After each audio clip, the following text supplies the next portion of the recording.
या ठिकाणी दोन्ही उमेदवार होते. कळंब चांडवली जिल्हा परिषद गटातील घड्याळ चिन्हावरचे उभे राहिलेले ते या ठिकाणी खडकी गावचे ग्रामस्थ देखील आहेत. त्यांच्यासोबत ही चर्चा करणार आहोत. उमेदवार भेटायला आले तुम्हाला, काय सांगा? उमेदवार भेटायला आले, काय शब्द देणार तुम्ही त्यांना? घड्याळ चिन्हावर शिक्का मारून विजय करू. विजय करणार ते म्हणले, घड्याळ्याच्या चिन्हावरती शिक्का मारून विजय करू. का घड्याळ्याच्या चिन्हावरती का शिक्का मारायचा तुम्हाला? कारण का घड्याळाच्या मातोमाई आमचे साहेब दिलीप पाटील यांनी भरपूर कामं केलेली, त्याच्यामुळे मी अमरवाडीमध्ये राहतो आणि अख्खी अमरवाडी ही घड्याळाच्याच मताला विजय करून देणारी माझी शब्द आहे. घड्याळ्याच्या माध्यमातून कोणकोणती कामं झालाय, विकास झालाय का? अहो, आमच्या अख्खा मंदिराची कामं आणि रस्त्यांनी अख्ख्या लाईटी दिलेल्या आहेत. परत आमची मानकादेवी म्हणून एक डोंगरावरती हे तिथं सुद्धा लाईटीची सोय केलेली त्यांनी, त्याच्यामुळे आम्ही आणि आता सध्या हा डांबरी रस्ता साहेबांनीच केलेला आहे, त्याच्यामुळे आम्ही हे घड्याळच मताला विकासाचं जोर चालू आहे का? हो, घड्याळच शेवटच्या घरापर्यंत घर तिथं विकास अशी व्याख्या असते. झालाय का तो विकास? हो, घर तिथं विकास, घर तिथे विकास झालेला आहे. हो बाबा, आता हे उमेदवार तुम्हाला भेटायला आलेत, रस्त्याची कामं वगैरे झालेत का त्यांची? खूप कामं झाले आमच्याकडे, विकासाची भरपूर कामं झालेत.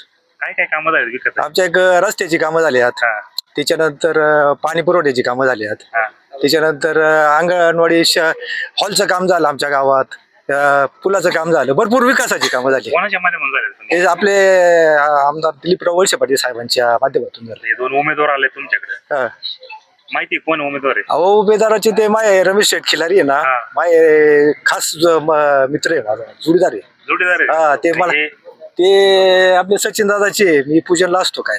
मला माहिती आहे सगळं. ते याआधी त्यांना निवडून दिलं होतं, त्यांच्या मधून काय कामं झाली? त्यांनी खूप विकासाची कामं केली आणि चांगलं केलेली. याआधी ते आले होते का या ठिकाणी? खूप वेळा आले होते. त्यांचे मिस्टर आहे ना, चांगले कायम येत असतात सचिन दादा. सुखदुःखात येतात ना? काय सुखदुःखात कायम दशक्रियेला इकडे तिकडे सगळे येतात, चांगले असतात.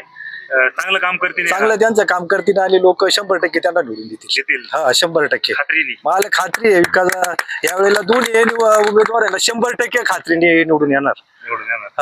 रमेश दादाचं सुद्धा सुखदुःखात सगळीकडे ते सामील होतात. 2 मिनिटं बोलू का रमेश दादा बद्दल? बोला ना. काय रमेश दादा आहे ना, एक साधं व्यक्तिमत्व आहे, प्रेमळ आहे आणि एक बोळ बाबडे आहे आणि सगळ्यांच्या सुखदुःखात सामील होणार आहे आणि अतिशय गरिबीतून पुढे आलेलं आहे रमेश दादा.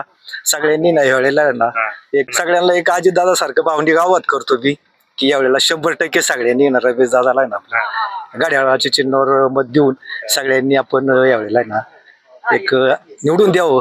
जिल्हा परिषद गटामध्ये आहे ना तुलसीताई आणि आपल्या पंचायत समिती गटामध्ये आहे ना रमेश शेठची मिसेस.